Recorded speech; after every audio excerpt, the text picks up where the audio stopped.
पहले थोड़ा सोचें।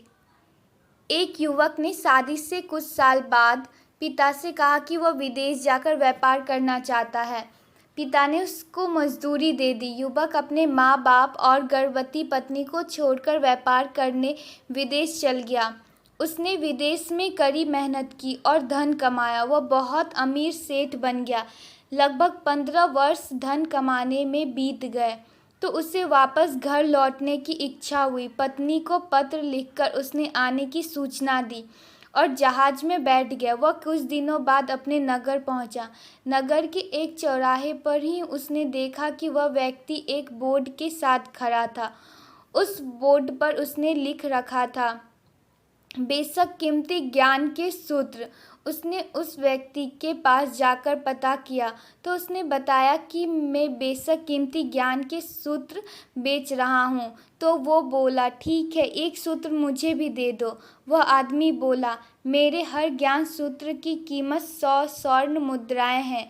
उसको यह सौदा महंगा तो लगा, लेकिन उसने एक ज्ञान सूत्र खरीद लिया। वह व्यक्ति ने उसको ज्ञान का सूत्र दिया, कोई भी कार्य करने से पहले 2 मिनट रुककर सोच लेना।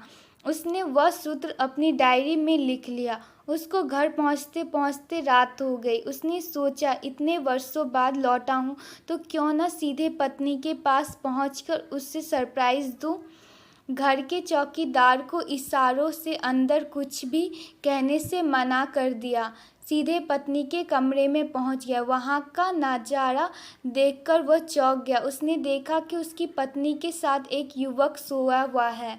यह देखकर उसे गुस्सा आया। वह आग बबूला हो गया। वह सोचने लगा कि मैं परदेश में उसकी चिंता करता रहा और यहाँ अन्य पुरुष के साथ सो रही है। आज मैं इन दोनों को जिंदा नहीं छोड़ूंगा। वह गुस्से से तलवार निकालकर दोनों पर वार करने ही जा रहा था। इतने में उसे 100 स्वर्ण मुद्राओं के बदले जो 2 ज्ञान मिले थे, वो ज्ञान सूत्र खरीदे थे, उसकी याद आ गई। कुछ भी कार्य करने से पहले 2 मिनट सोच ले। वह 2 मिनट सोचने के लिए रुका। उसने तलवार वापस पीछे हटाई, लेकिन वह किसी बर्तन से टकरा गई। बर्तन के गिरने की आवाज़ से पत्नी की नींद खुल गई। आँख खुलते ही उसने अपने सामने अपने पति को देखा तो वह बहुत खुश हो गई और बोली, आपके बिना जीवन सूना था। इंतजार में इतने वर्ष कैसे लगे यह मैं नहीं जानती। पत्नी ने इतना बोलकर आप पास सोए हुए युवक को उठाते हुए बोली, बेटा उठ जा, तेरे पिताजी आ गए।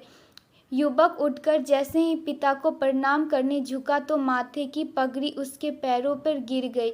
उसके लंबे लंबे बाल बिखर गए। पत्नी ने कहा, यह आपकी बेटी है, इसके सामने को कोई आँच न आए, इसलिए मैंने इसे बचपन से ही पुत्र के समान पालन पोषण और संस्कार दिए। यह सुनकर उसकी आंखों से आंसू की धारा बह निकली। उसने पत्नी और बेटी को गले लगा लिया और सोचने लगा कि यदि आज मैं इनका एक ज्ञान सूत्र पर अमल नहीं किया होता तो आवेश में आकर कितना अनर्थ हो जाता।